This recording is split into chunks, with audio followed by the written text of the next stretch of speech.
Welcome back, Celestial Crew. I'm here with another reaction video. If you're having fun, make sure to hit that subscribe button and drop me an alien emoji because once we hit 500 subscribers, we're going to have a gift card giveaway.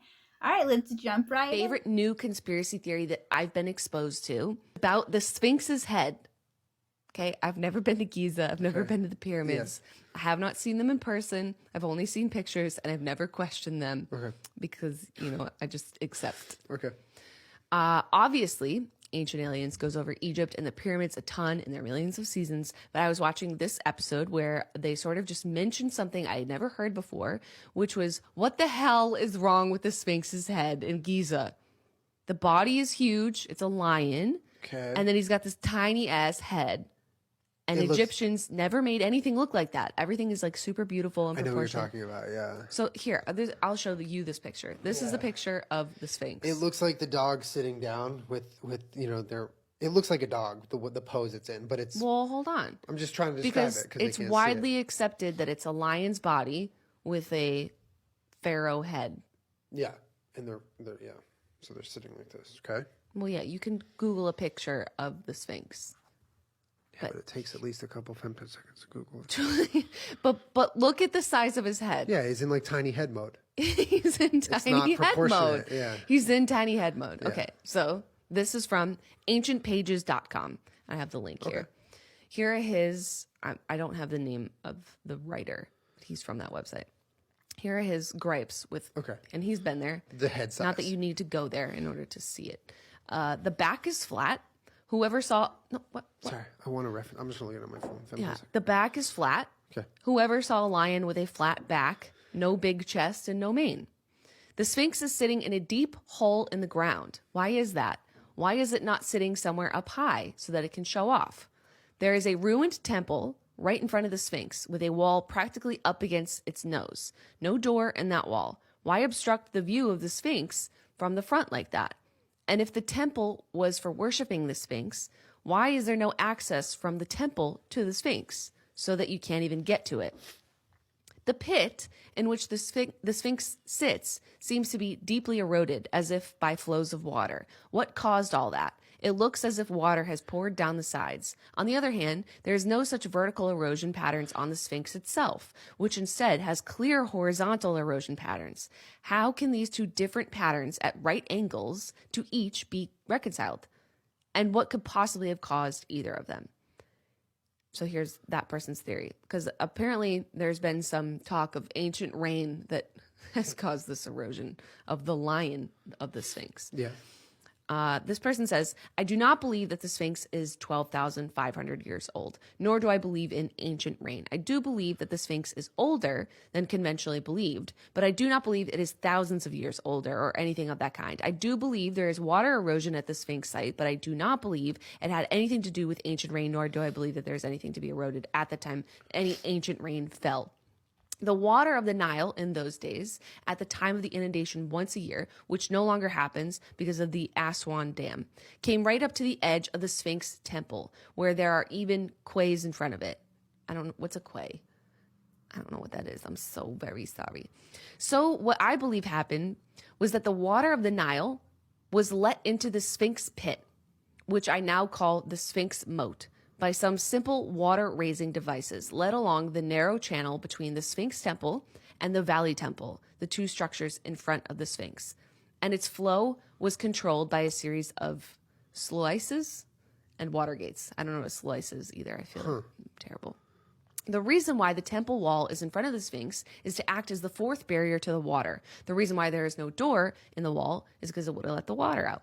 The horizontal erosion in the side of the Sphinx, where it's not covered by restoration stones, is because the Sphinx is sitting in the middle of a moat filled with water. The vertical erosion on the sides of the pit, especially on the south side, is because of the continual dredging of the moat due to the wind-blown sand accumulating there. Every time the moat was dredged, water poured down into torrents onto the sides, leading to vertical erosion, accentuating by the natural cavities in the limestone bedrock. So I think... So if you know about the Younger Dryas, or if you've heard about that kind of stuff, you probably already know that there was probably water there at one point. Like, just think about it. They have those mudfish there, right? I think they're called mudfish, where they, like, they dig into the ground and they can pull fish that are hibernating, and they can eat the fish out of the ground. Where do fish come from? And not only that, but if you like think about like the oceans and stuff, yeah, there's like some kelp and some stuff like that, or seaweed or whatever, but there's not really like a lot of trees. So of course there's not gonna be like a lot of trees. It's sand. There's a lot of sand in the ocean. So I mean, all those desert areas, they could have been ocean at one point. I don't know. Do you guys do they ever find seashells there? I've never been there, so I wouldn't be able to tell you guys that whether or not that's true, but yeah, like that would be the answer. Is there seashells there? There's fish. Be careful messing with voodoo, because here's what could happen. The urban legend Papa Legba. It's a Haitian voodoo spirit. Whenever you chant, like, AKA a it's demon. supposed to come to you and like cause physical harm or like emotional harm to you, right? Yeah, so one of the actors in American Horror Story, one of her scenes was literally to call this spirit. The light starts like shaking above her, like the cinematic light. But already it's so Queenie, she says it again. She starts chanting the name. Fam, the light falls and her back goes out, and she's like, be careful with what you play with. Away. But the directors, she's like, no, continue, just finish the scene and we're done. They continue chanting. As soon as that happens, she feels a finger from her chin go up to her bottom lip, and her bottom lip starts swelling. Summon the she demon. goes into the makeup room. They're like, what the f is going on? They called the ER. Her and her makeup artist, while they're sitting in the chair, like just waiting for the emergency, they hear outside the building. Did you guys also see the giants that were in Cape Town? So I'm just going on with my regular day, and then I'm looking at the mountains, and then I notice something strange. So is that a giant? Bro, I saw live giants walking on the mountain. Like, that is crazy. And I mean, why is this not on the news or anything? But yeah, if you guys also saw the giants that were on the mountain in Cape Town, just let me know. Here's 3 ways to see if someone is tracking your iPhone. Click on Settings. From here, scroll down until you see Privacy and Security. Go ahead and click there. From there, I want you to click on Location Services right up top. And then right in the middle, click on Share My Location. And you're going to want this to be gray if you want to make sure that you're not sharing your location. I would leave the Find My iPhone on. Next, we're going to check one other location, so grab your phone. Click on Find My iPhone app right there. And if you look at the bottom and click on Me right there, make sure that you are not sharing your location. The last place most people don't think to check is their actual provider, whether it's Verizon, AT&T, whatever service you have. Go ahead and log in on your desktop. If you're sharing an account with somebody else that you don't want tracking your location, maybe you had a shared account, got a divorce, or going through one, then you're definitely going to want to cancel your account and get your own account, because if you have a shared account, a lot of the carriers allow some form of tracking the other phone. It turns out that the real core of the United States is not the White House or the Pentagon, but a doomsday bunker hidden beneath Cheyenne Mountain. This bunker is shielded above by 500 meters of solid granite, ensuring its safety even if a nuclear bomb explodes above it. The bunker is not only capable of defending against nuclear attacks from the outside, but its internal defense systems are also highly sophisticated. To enter the bunker, one must pass through 2 blast-proof steel doors, each weighing 25 tons and over 2 meters thick. In the event of a nuclear explosion, these doors automatically close within 15 seconds. The interior of the bunker is divided into 7 tunnels and 5 buildings, each with 3 floors, totaling over 20,000 square meters of constructed area. These rooms are not carved out of the mountain itself, but are structures within the mountain, a bunker within a bunker. The entire structure rests on 1,300 springs designed to absorb shock waves from explosions. To accommodate a large number of people living in the bunker for extended periods, it is equipped with comprehensive life support systems. This includes a 22,000-ton water reservoir, 10 large power generators, 3 400 UPS power supplies, and nearly 2,000 tons of diesel fuel. Additionally, the bunker houses a clinic, store, dental office, post office, recreational and fitness center, public cafeteria, and hospital. It is equipped to cater to every need from birth to death. The stored supplies are sufficient to support 800 people living in the bunker for a year. There is also a secret waterway in the bunker that leads to the outside world, which is rarely used except in extremely urgent and special situations. Very few people know about this passage. With such comprehensive protection, one might wonder if it's only meant for 800 people to survive a year in case of an apocalypse. Actually, the main focus is on the 5 buildings inside, each room of which serves as a command center. If the Pentagon is the brain of the United States, then this place is its nerve center.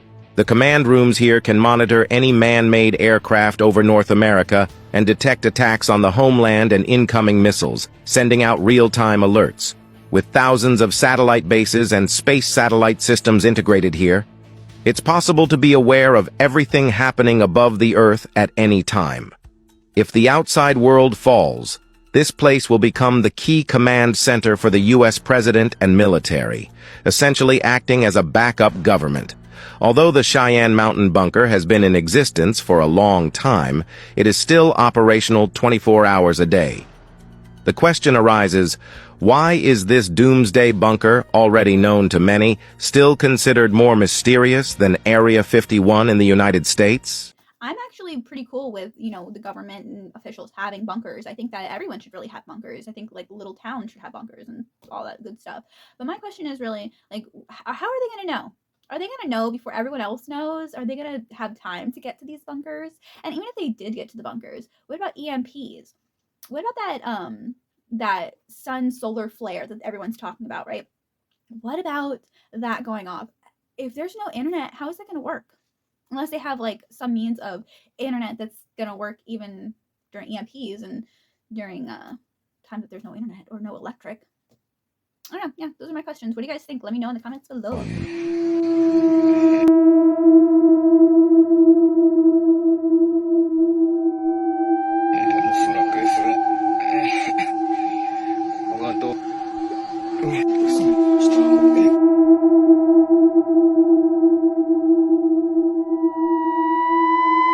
Two.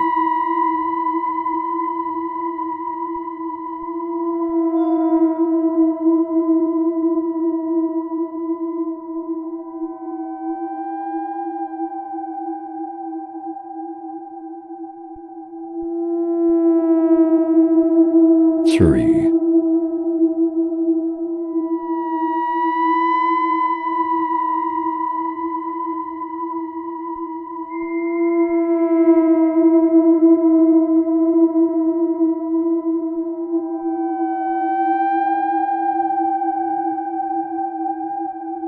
4.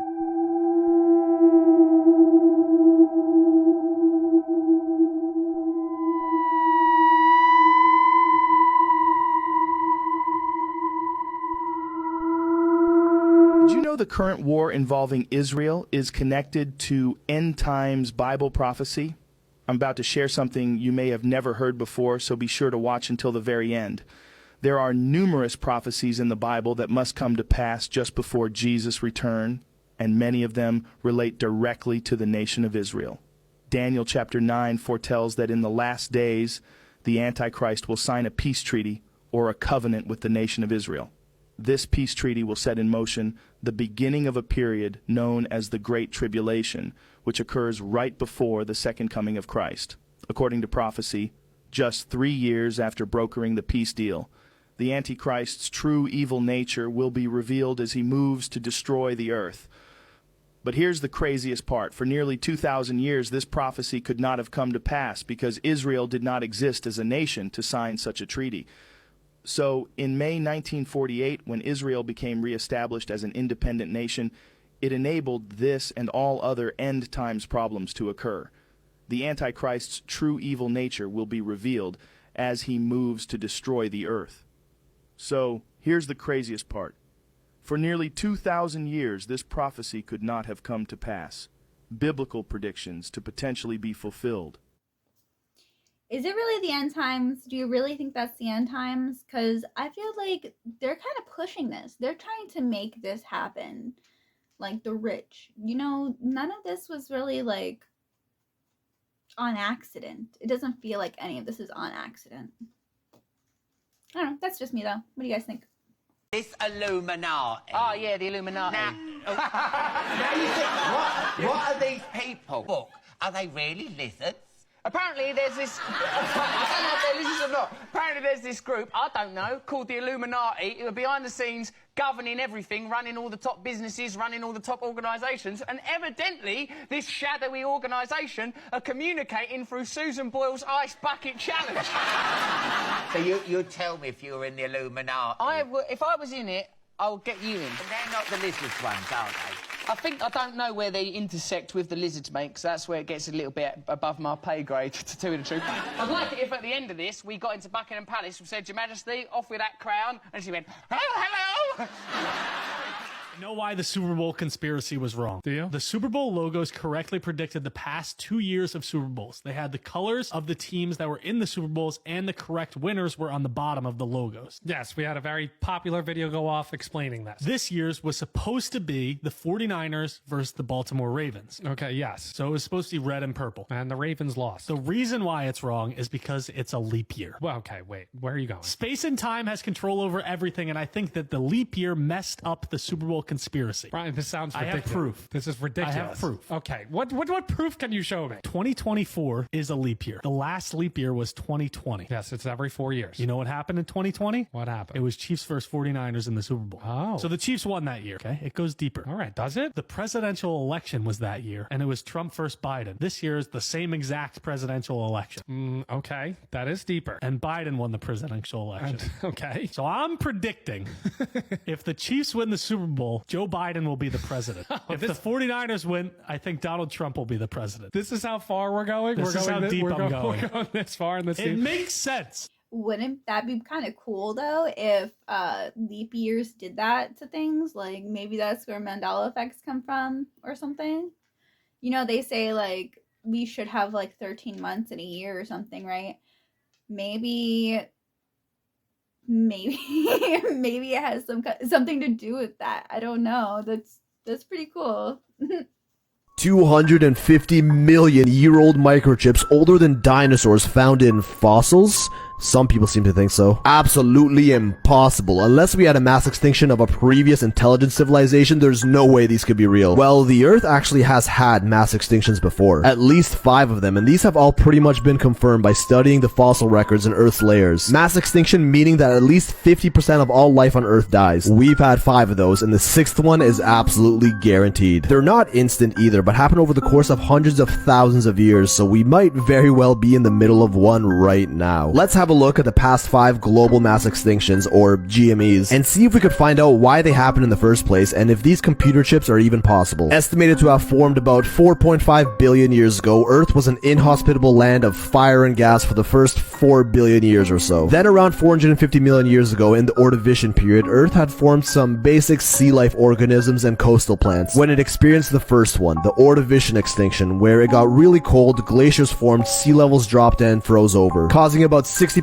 of all life on Earth to die out. 100 million years later, about 360 million years ago, we got the next, the Devonian extinction, which were actually more of a series of extinctions over millions of years. At this point, along with sea life and more land plants, there are some basic insects and early amphibians emerging, about 75% of which were wiped out once again due to global cooling, which may have actually been caused by plants absorbing too much CO2 in the atmosphere. Then another 100 million years later, or 250 million years ago, it's the Permian extinction, around the same age as our supposed microchip fossil. This was the first time that insects died out, likely caused by a series of volcanic eruptions in the supercontinent Pangaea that spanned the planet at the time. Or maybe even an asteroid impact that caused the Earth to heat up, who knows. This was the first big one. Around 96% of all life went extinct, which included many proto-mammal species like synapsids. A short 50 million years later, around 200 million years ago, the 4th Triassic-Jurassic extinction wiped out 76% of land mammals, including saurischians and archosaurs, which were essentially beta versions of dinosaurs. This is around the time that Pangaea started breaking breaking apart, causing bare volcanic activity, more CO2, and more global warming, which life doesn't fare well under sudden changes in temperature, as you can tell. So we had global cooling, warming. Any guesses what's next? About 135 million years later, 65 million years ago, we had our fifth and most recent Cretaceous extinction. This is the one that finally offed the dinosaurs, which we think was caused by a massive asteroid impact in the Yucatan Peninsula, once again wiping out 76% of life on Earth, and in that remaining 24% were creatures like turtles, alligators, and these rat things known as Jeremiah. And according to the theory of evolution, which is just a theory after all, these are what eventually turned into humans. And 65 million years later, here we are today, where 99% of all species that have ever existed on Earth are now extinct. And you, your dog, the grass on your lawn, and even the mushroom on your pizza are in that lucky 1%. Also telling us climate change isn't new and actually has been happening for the past 500 million years. During which time, what if humans or some alternate form of intelligent life existed at some point only to be wiped out by a GME? After all, it did only take the Jeremiah rats a little under 65 million years to evolve into humans, and the length of time between these other GMEs are much longer than that. If a rat can evolve into a human in 65 million years, then I'm sure more can happen in the 100 million year gaps between the other GMEs. Now, I already hear the Google debunkers crying, if humans did exist in any of these periods, then there'd be fossil records, which there aren't. Listen, humans make up merely 0.01% of life on Earth, and it likely would have been the same during any other period. On top of that, fossilization is mega rare. An organism's remains need to get extremely lucky in order for it to get preserved and turned into a fossil. Only about 0.1% of living organisms actually do end up getting fossilized. That's 0.1% of the 0.01% human population of life, and we see that the chances of a human getting fossilized are astronomical. That is, if we even find it. The further back in time we look, the less likely that a fossil is to survive for us to uncover today. On top of that, even if we were to find a 100 million year old fossil that somewhat resembles human remains, we'd likely just say it was an ancestral primate or a rodent of some sort in order to keep the current narrative alive. There's no winning with this one, you just gotta keep an open mind about it. But what's that? The know-it-alls aren't done yet? What about other evidence of civilization, such as cities, buildings, technology, and such? Hate to break it to you, but everything that we have today, concrete, wood, metal, plastic, would fully decompose in under 1,000 years. With the exception of glass, which does take 1,000,000 years, and other fringe materials, but is still nothing in our geological timeline. And in the extremely rare chance that these artifacts do get fossilized, well, that's what our 250 million year old microchip would be. Researchers obviously claim these microchips are some form of ancient sea plant life, which just so happen to form these intricate and symmetrical patterns, which could be the case, but that sure doesn't explain the dozens of other out-of-place artifacts we found over the years, which is just that exact evidence of civilization we're looking for, some of which appear to be hundreds of millions or even billions of years old. You will not believe some of the shit they found and how old they are.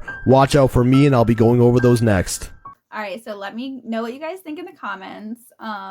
My personal thought is like, yeah, this could totally happen, because I don't know about you guys, but I saw this plant made out of, or it was turning into opal, right? So it got me thinking, like, what are people? What are they? Are we gas, or do we turn into diamonds, or do we turn into magma or something? Because, like, I don't know, just think about it. We have layers to the earth, right? And say you have like a grave at the top, right? Or a civilization, and then it like gets more stuff gets on top of it. You know, a volcano erupts or something, goes over it, and then these places, they get pushed down through these levels. At some point they could be at the bottom level, right? They could turn back into lava themselves and spew out, and you wouldn't even know. You would have no idea.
surprised. Nuclear guidebooks, I guess. Alright, this is the gas mask storage. Better keep safe. Yeah, so they're all just packed in this. Okay, here we go. Yeah. These ones, not the full head covering ones, but I think this bag includes the gas mask. And there's the filter. GP4. This place is just filled with those baggies and those gas masks. We got the classic, the GP5 ones. These are the overhead gas masks, lifting belts or some shit. So all of these things are bunk beds. People will sleep here. I think it is 2-story. One on that side, one on that side, one above on that side, one above on that side. One of these frames were used for 4 people. Day when he posted something strange after having a creepy encounter within the isolated desert with something unknown, something that tried to lure him over. He's coming in from planting those trail cameras. There's vultures everywhere. It's odd.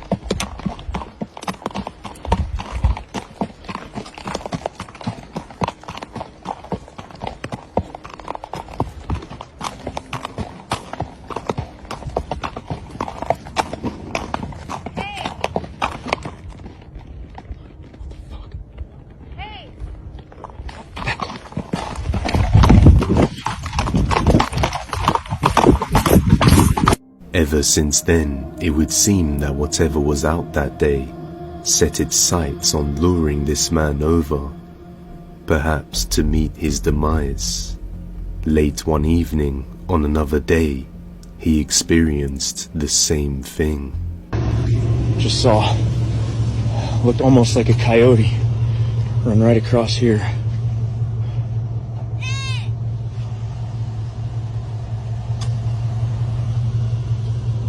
That sounded like a kid. Or a goat.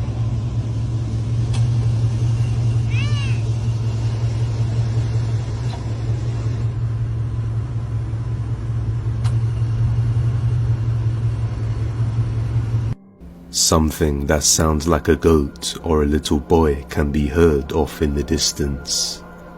And after enhancing the brightness as he zooms in, it looks like something can be seen on the ground, but it's too hard to make out what it is. Fully convinced he is being watched by a skinwalker or some other type of entity, he decides to get a night vision camera and begins thoroughly searching the desert in hopes of finding whatever is lurking around.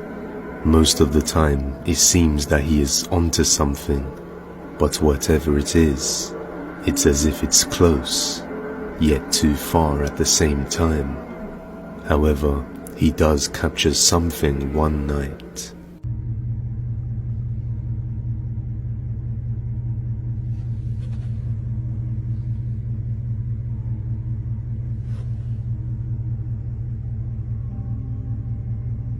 Something completely black stands out when he shines the light from his torch. Many viewers were quick to say it's a crouched shadow figure, while others thought it was an animal or some object. But wisely, he didn't dare risk getting closer to it. And later on, he decided to do a live stream in which the voices could also be heard. You hear that voice? The horse is looking over there. What is it, Gypsy? Shit. See, they are freaking out. They're hearing it. We can see both horses react, staring off into the direction of the sound. Some people say the further away it sounds, the closer it actually is. On another night, while using the night vision camera, he captures some movement.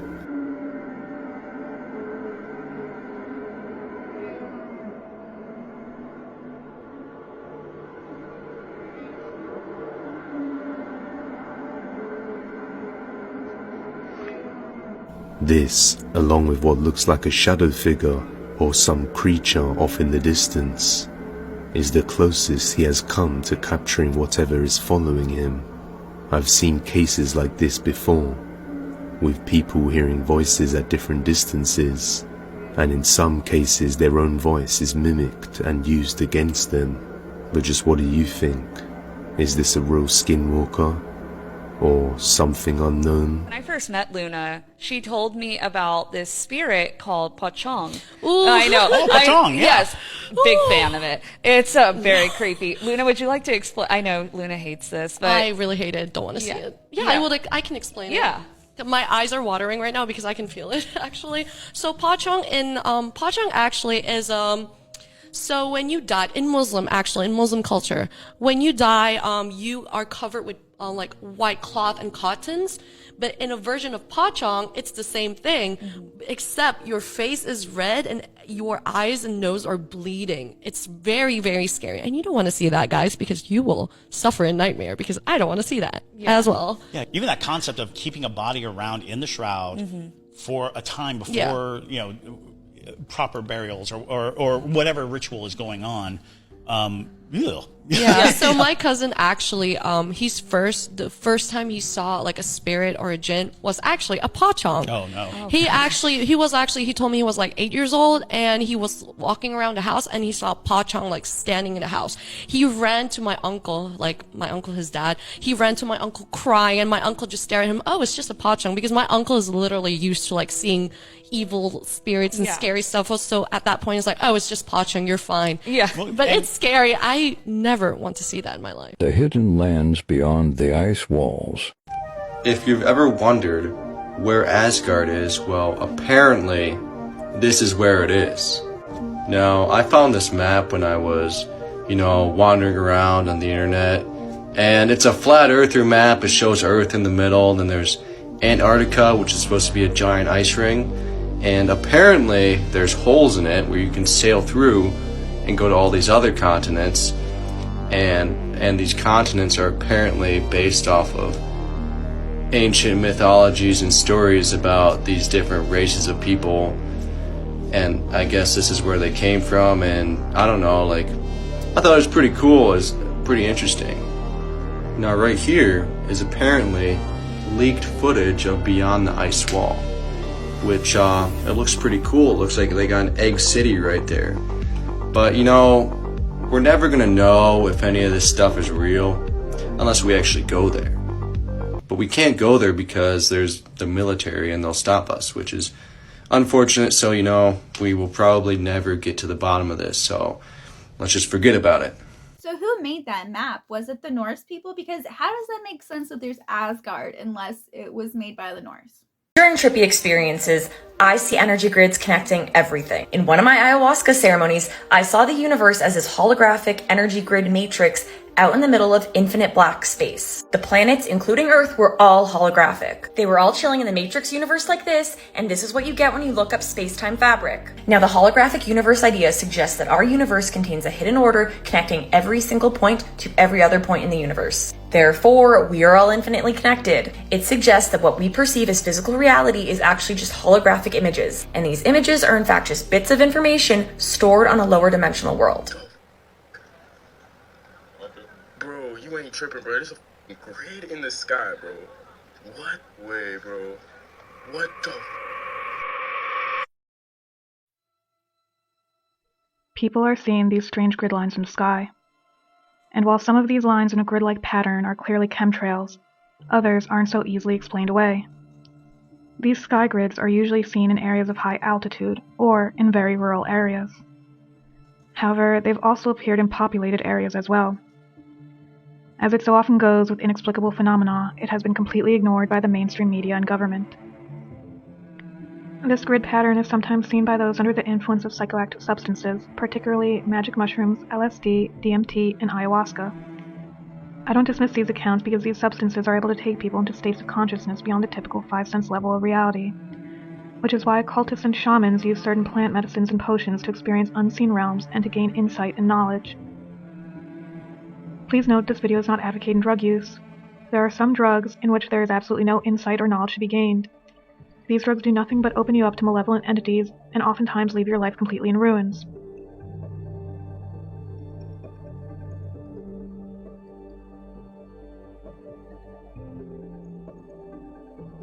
According to artist Alex Gray, who's known for creating spiritual and psychedelic paintings, he saw a quote-unquote infinite regress of electric grids emanating from his mind that span down to the horizon into space.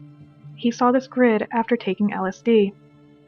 This is important because he mentions that the grid is emanating from him, or rather his consciousness, meaning that his consciousness, or rather the collective consciousness of us all, is responsible for keeping this grid in place.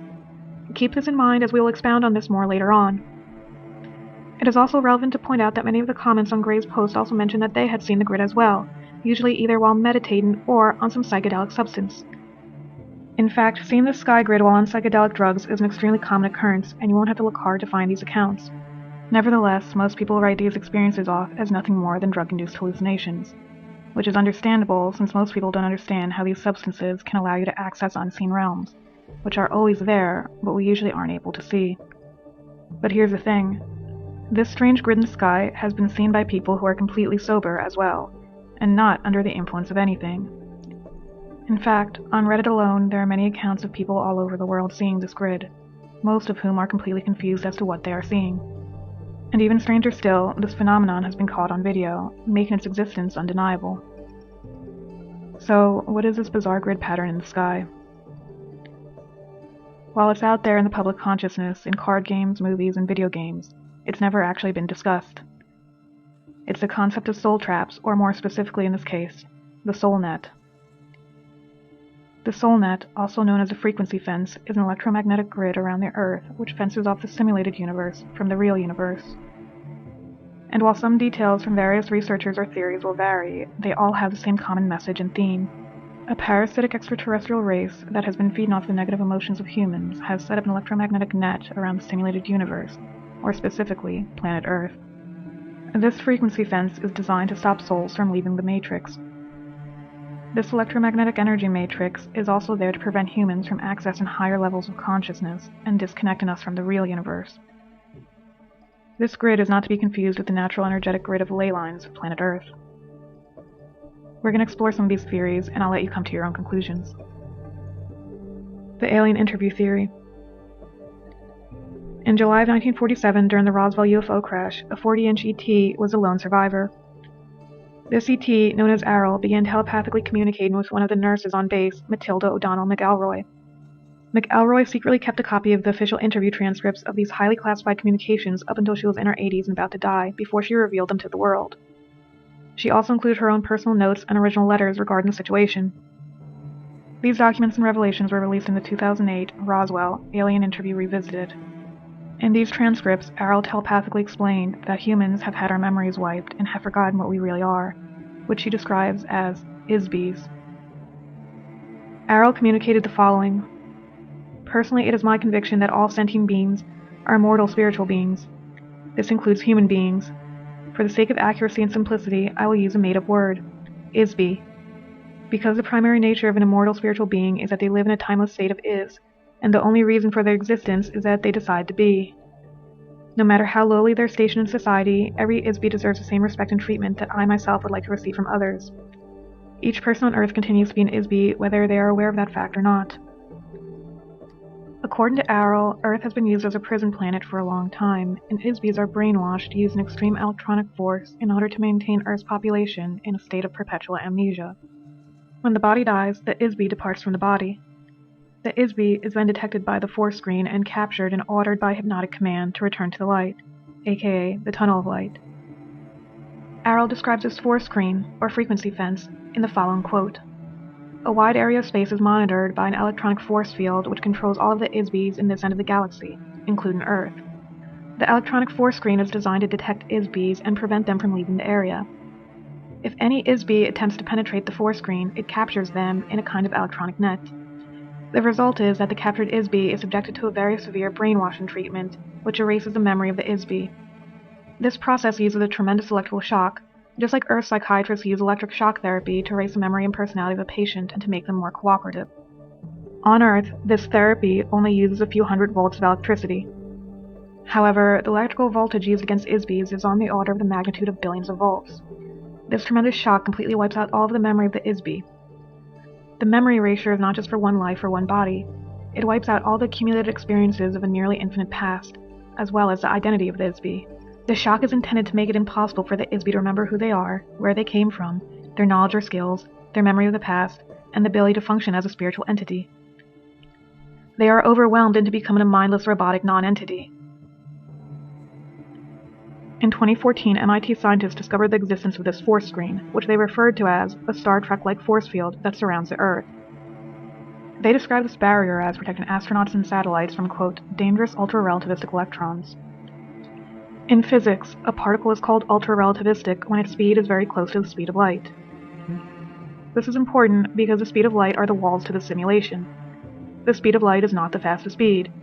It is the fastest speed that matter can travel before leaving this frequency range, or rather, frequency prison. Once you go beyond the speed of light, you leave the matrix. So now the question is this so-called force field around the Earth really protecting us, or is it actually protecting the matrix? The research of Peggy Kane. Peggy Kane was a host on public access TV in the 90s. She's also a UFO researcher and former New Ager. She describes this grid as a frequency net around the planet that holds us in. So, when you talk about spirit people leaving their bodies, being propelled and dumped on their way out, you said they bumped their heads on the net. What do you mean by that? Well, when they try to get out of your body, it's like a Faraday cage. And when Robert Monroe was put into a Faraday cage, he could astral travel. The Kate Middleton situation is very strange. What do you all notice from this video? What do you think is really going on? This whole entire thing really doesn't add up. But maybe I'm being too paranoid. Again, you tell me what is going on. Because something really doesn't seem right. Something really doesn't add up. Case in point, the shirt she was wearing during the video was called Lotus, and it was black and white. If you know, you know. Also, look at this. The image is highly likely to be AI generated. So again, you tell me what is going on.